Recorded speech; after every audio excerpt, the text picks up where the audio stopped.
नमस्कार दोस्तों, easy education for exam 2 channel से मैं अभिषेक शुक्ला आपका स्वागत करता हूं। दोस्तों, आज की इस वीडियो में हम वाच्य के बारे में बात करेंगे। क्रिया के आधार पर वाक्य के भेद जो होते हैं उसमें एक भेद वाच्य भी है। तो आज हम वाच्य के बारे में यहाँ पर बात करेंगे। ठीक है, देखिए, तो वाच्य पढ़ने से पहले, वाक्य की परिभाषा पढ़ने से पहले मैं कुछ यहाँ पर आपको बताना चाहूँगा, कुछ नियम। ठीक है, यहाँ पर देखिए, पहला नियम यह है कि यदि कर्ता के साथ विभक्ति चिन्ह हो तो क्रिया का लिंग वचन कर्ता के अनुसार नहीं होता बल्कि कर्म के अनुसार होता है। ठीक है, जैसे देखिए, मोहन ने अखबार पढ़ा। अब यहाँ मोहन शब्द क्या है? मोहन कर्ता है और कर्ता के साथ ने विभक्ति चिन्ह लगा हुआ है और अखबार जो है इसका कर्म है। पढ़ा, अब क्या है यहाँ पर जो लिंग और वचन, इसका जो क्रिया है, इस क्रिया का जो लिंग है, वो वचन है, वो अखबार के अनुसार है। ठीक है, मोहन के अनुसार नहीं है। ठीक है, उसी तरीके से अगला जो एग्जाम्पल है, राधा ने पुस्तक पढ़ी। अब यहाँ पर भी देखिए, जो यहाँ पर क्रिया का लिंग और वचन है वो किसके अनुसार है? वो पुस्तक के अनुसार है, न कि राधा के अनुसार है।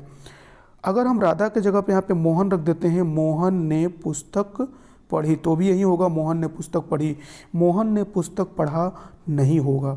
ठीक है, तो अगर यहाँ पे हम कर्ता चेंज कर देते हैं, राधा की जगह मोहन रख देते हैं, मोहन की जगह राधा रख देते हैं, लेकिन फिर भी कर्ता चेंज करने के बाद भी हम देख रहे हैं कि इस क्रिया पर कोई प्रभाव नहीं पड़ रहा है। ये अर्थात इससे पता चलता है कि जो क्रिया का लिंग और वचन है वो कर्म के अनुसार होगा। ठीक है, उसी तरीके से ऊपर भी देखिए, मोहन ने अखबार पढ़ा। अब मोहन की जगह अगर आप राधा रख देते हैं तो राधा ने अखबार पढ़ा, फिर भी यहाँ पर जो क्रिया है उसमें कोई परिवर्तन नहीं हुआ। तो इससे ये पता चलता है कि अगर कर्ता के साथ कोई विभक्ति चिन्ह लगा है तो उसका जो क्रिया का लिंग और वचन होगा वो किसके अनुसार होगा? वो उसके कर्म के अनुसार होगा। दूसरा नियम है, देखिए, दूसरा है, यदि कर्ता विभक्ति सहित और कर्म भी विभक्ति सहित हो तो क्रिया का लिंग और वचन, क्रिया का लिंग वचन कर्ता व कर्म दोनों के अनुसार नहीं होते बल्कि किसके अनुसार होते हैं? भाव के अनुसार होते हैं। जो उसमें भाव निकलता है उसके अनुसार होते हैं। ठीक है, जैसे राम ने रावण को मारा। अब यहाँ पर देखिए, राम ने, राम भी विभक्ति सहित है, राम में भी विभक्ति चिन्ह ने लगा हुआ है। रावण को मारा, रावण में भी विभक्ति चिन्ह लगा हुआ है। तब दोनों में विभक्ति चिन्ह लगा हुआ है, इसलिए यहाँ पर क्या है, यहाँ क्या है, यहाँ क्रिया नहीं बदलती, यानी यहाँ पे क्रिया का कोई परिवर्तन, क्रिया में कोई परिवर्तन नहीं होता। जब कर्ता और कर्म दोनों के साथ विभक्ति चिन्ह लगा हो तो उस क्रिया में कोई परिवर्तन नहीं होगा ना। क्रिया का जो परिवर्तन लिंग और वचन होगा ना ही कर्ता के अनुसार होगा और ना ही कर्म के अनुसार होगा। उसी तरह अगला उदाहरण है, राम ने सीता को देखा।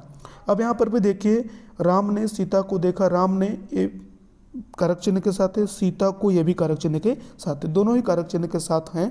जब कर्ता और कर्म दोनों ही अपने कारक चिन्ह के साथ होंगे, विभक्ति चिन्ह के साथ होंगे, तो वहाँ पर जो क्रिया का लिंग और वचन होगा वो नहीं बदलेगा, वो ज्यों का त्यों रहेगा।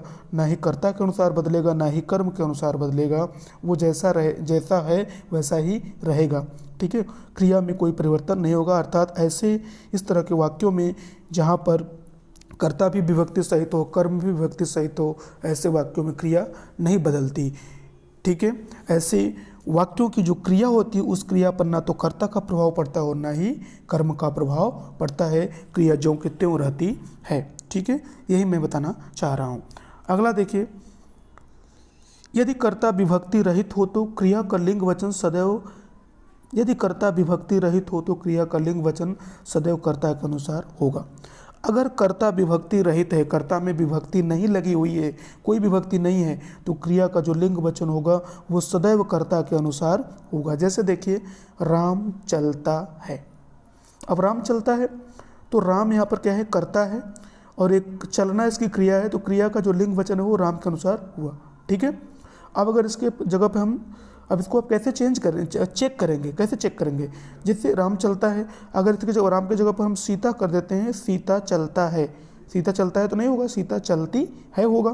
तो इसलिए ये पता चलता है कि जहाँ पर कर्ता विभक्ति रहित होगा, यानी विभक्ति चिन्ह, उसमें कोई विभक्ति चिन्ह नहीं लगा होगा, वहाँ पर उस कर्ता की जो क्रिया होगी वो कर्ता के अनुसार होगी। ठीक, उस कर्ता की जो क्रिया होगी वो कर्ता के अनुसार होगी। सीता चलती है, जैसे राम चलता है, सीता चलती है। अब सीता चलता है यहाँ पर नहीं होगा, सीता चलती ही होगा। क्यों? क्योंकि यहाँ जो क्रिया हो रही है वो कर्ता के अनुसार हो रही है। सीता स्त्रीलिंग है इसलिए चलती, यहाँ क्रिया भी स्त्रीलिंग एक वचन होगी। राम पुल्लिंग है इसलिए क्रिया भी पुल्लिंग एक वचन होगा। राम एक वचन है, पुल्लिंग एक वचन, तो क्रिया भी पुल्लिंग एक वचन की होगी। ठीक है, तो जहाँ पर कर्ता विभक्ति रहित होगा वहाँ क्रिया कर्ता के अनुसार होगी। जहाँ कर्ता विभक्ति रहित होगा वहाँ क्रिया का लिंग और वचन किसके अनुसार होगा? कर्ता के अनुसार होगा। राम पुस्तक पढ़ता है, यहाँ पर भी देखिए राम राम के बाद कोई विभक्ति चिन्ह नहीं लगा हुआ है, तो यहाँ पर ये पढ़ता है जो क्रिया है ये राम के अनुसार हुई है। सीता अखबार पढ़ती है ये जो क्रिया है यहाँ सीता के अनुसार हुई है, क्योंकि यहाँ भी कोई विभक्ति चिन्ह का प्रयोग नहीं हुआ है। तो जब कर्ता विभक्ति रहित हो तो वहाँ पर क्रिया का लिंग वचन किसके अनुसार होगा? सदैव कर्ता के अनुसार होगा। ठीक है, उम्मीद करते हैं आपको समझ में आ रहा होगा। अब देखिए वाच्य के प्रकार। वाच्य कितने प्रकार के होते हैं? तो वाच्य 3 प्रकार के होते हैं, कर्तृवाच्य, कर्मवाच्य और भाववाच्य। ठीक है, अब कर्तृवाच्य देखिए, यदि वाक्य में प्रयुक्त क्रिया का लिंग व वचन कर्ता के अनुसार परिवर्तित हो तो वहाँ कर्तृवाच्य होगा। इसका अगर ट्रिक है तो ट्रिक के माध्यम से मैं आपको अगर शार्ट में जानना चाहें तो कर्ता व क्रिया समान लिंग वचन, यानी कर्ता और क्रिया का लिंग वचन जहाँ पे समान हो वहाँ पर कर्तृवाच्य होगा। ठीक है, जैसे राम चाय पीता है। अब राम देखिए यहाँ पर एक वचन है ना, पीता है, कर्ता और क्रिया दोनों का जो लिंग व वचन होगा वो समान होगा। पीता है ये भी एक वचन है, ये भी एक वचन है। ठीक है, तो दोनों का जब लिंग वचन एक समान होगा तो वहाँ पर कर्तृवाच्य होगा। अब राम दूध पीता है, यहाँ पर भी देखिए क्या है? कर्तृवाच्य है। ठीक है, तो इस तरीके से ये कर्तृवाच्य है। तो जहाँ पर कर्ता व क्रिया का समान लिंग वचन, कर्ता और क्रिया समान लिंग वचन की होगी वहाँ पे कर्तृवाच्य होगा, यानी कर्ता और क्रिया दोनों का जो लिंग है वो एक समान होगा तो वहाँ पे क्या होगा? वहाँ पर आपका कर्तृवाच्य होगा। ठीक है, उसके बाद देखिए अगला है कर्मवाच्य। कर्मवाच्य में कर्तृवाच्य में कुछ विशेष है। यदि कर्ता के साथ ने विभक्ति चिन्ह हो और कर्म के साथ को विभक्ति चिन्ह हो तो कर्तृवाच्य नहीं होगा, लेकिन कर्ता के साथ ने विभक्ति का प्रयोग हो और कर्म रहित हो तो वहाँ कर्तृवाच्य होगा। ठीक है, अगर कर्ता के साथ ने विभक्ति का प्रयोग हो और कर्म के साथ को विभक्ति का प्रयोग हो तो वहाँ कर्तृवाच्य नहीं होगा। ठीक है, लेकिन यदि कर्ता के साथ ने विभक्ति का प्रयोग हो और कर्म विभक्ति रहित हो तो वहाँ पे कर्तृवाच्य होगा। कर्म विभक्ति रहित हो तो वहाँ पर कर्तृवाच्य होगा। अब देखिए कैसे, राम ने रावण को मारा। अब राम ने कर्ता के साथ ने विभक्ति चिन्ह और कर्म के साथ को, राम ने रावण को मारा, तो यहाँ पर ये कौन सा वाच्य हो जाएगा? ये भाववाच्य हो जाएगा। अगर आपसे एग्जाम में पूछे तो यहाँ पर आप इसको भाववाच्य लगाएंगे, ये अपवाद स्वरूप है। ठीक है, तो यहाँ पर इसको आप राम ने रावण को मारा तो ये क्या है? ये भाववाच्य, इसको अभाववाच्य लगाएंगे। लेकिन कर्ता के साथ ने विभक्ति हो और कर्म विभक्ति रहित हो तो वहाँ कर्तृवाच्य होगा। अब यहाँ पर राम ने पुस्तक पढ़ी। अब यहाँ पर राम ने, राम के साथ विभक्ति चिन्ह लगा हुआ है लेकिन पुस्तक पढ़ी, पुस्तक को पढ़ी, यहाँ पे कोई विभक्ति चिन्ह नहीं लगा हुआ है तो यहाँ पर जो वाच्य होगा वो कौन सा वाच्य होगा? तो यहाँ पर एक कर्तृवाच्य होगा। कौन सा वाच्य हो गया? कर्तृवाच्य होगा। क्यों? क्योंकि यहाँ पर जो क्रिया का लिंग और वचन है वो कर्ता के अनुसार प्रयोग हो रहा है। ठीक है, इसलिए यहाँ पर कर्तृवाच्य होगा। उम्मीद करते हैं आपको समझ में आ रहा होगा। उसके बाद देखिए भाववाच्य। भाववाच्य में क्या है? कर्मवाच्य में क्रिया का लिंग वचन कर्म के समान होगा। कर्मवाच्य में क्रिया का लिंग वचन कर्म के समान होगा या कर्म के अनुसार होगा। क्रिया सदैव सकर्मक, कर्मवाच्य में जो क्रिया होती है वो सदैव सकर्मक क्रिया का प्रयोग होता है। जैसे राम के द्वारा पुस्तक पढ़ी जाती है। अब राम के द्वारा क्या पढ़ी जाती है? पुस्तक पढ़ी जाती है। पुस्तक यहाँ पर क्या है? पढ़ी जाती है, पुस्तक पढ़ी जाती है, ये उसका कर्म है। ठीक है, सीता के द्वारा पुस्तक पढ़ी जाती है, पुस्तक पढ़ी जाती है, ये क्या है? कर्म है। ठीक है, तो पुस्तक यहाँ पर क्या है? कर्म है। ठीक है, तो इस तरीके से यहाँ पर आप क्या करेंगे कि इसमें जो क्रिया का लिंग और वचन होगा वो क्या होगा, वो कर्म के अनुसार होगा, इसलिए यहाँ पर कौन सा वाच्य होगा, यहाँ पर कर्म वाच्य होगा। ठीक है, तो यहाँ पर क्या है, पुस्तक यहाँ पर कर्म है और यहाँ पर भी पुस्तक कर्म है, पढ़ना उसकी क्रिया है। ठीक है,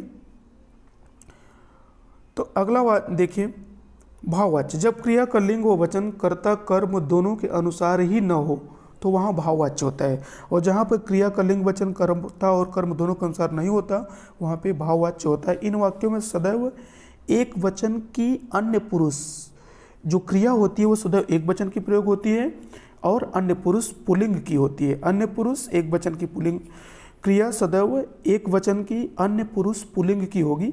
यहाँ सदैव अकर्मक क्रिया, भाववाच्य में अकर्मक क्रिया का प्रयोग होता है कुछ अपवाद को छोड़ करके। ठीक है, जैसे राम से पढ़ा नहीं जाता, अब राम से पढ़ा नहीं जाता तो ये भाववाच्य है।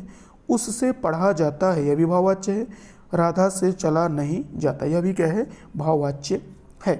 ठीक है, अब भाववाच्य में देखिए कुछ विशेष है। कर्ता के साथ ने और कर्म के साथ को विभक्ति हो तो भाववाच्य होगा। अगर कर्ता के साथ ने विभक्ति लगी है और कर्म के साथ को विभक्ति हो तो वहाँ पर भाववाच्य होगा। ठीक है, तो उम्मीद करते हैं आपको समझ में आ रहा होगा। उसके बाद देखिए यहाँ पर ये ट्रिक के माध्यम से मैं आपको 3 लाइनें दे रहा हूँ। इन 3 लाइनों में आप पूरा शार्ट में समझ जाएंगे। कर्ता विभक्ति रहित होगा, कर्तृवाच्य में कर्ता जो होगा विभक्ति रहित होगा, यदि होगा तो केवल ने होगा तो वो कर्तृवाच्य होगा। कर्मवाच्य की क्या पहचान है कि कर्मवाच्य में से, कर्मवाच्य से के द्वारा से जुड़ा होगा और उसमें सकर्मक क्रिया का प्रयोग होगा। भाववाच्य में कर्ता प्लस से के द्वारा से जुड़ा होगा और प्लस अकर्मक क्रिया का प्रयोग होगा। ठीक है, और कर्ता ने और कर्म को, जहाँ पर ने विभक्ति और को विभक्ति दोनों आती है, यानी कर्ता के साथ विभक्ति चिन्ह है और कर्म के साथ विभक्ति चिन्ह है, वहाँ पर भी भाववाच्य होगा। ठीक है, तो उम्मीद करते हैं आपको समझ में आएगा।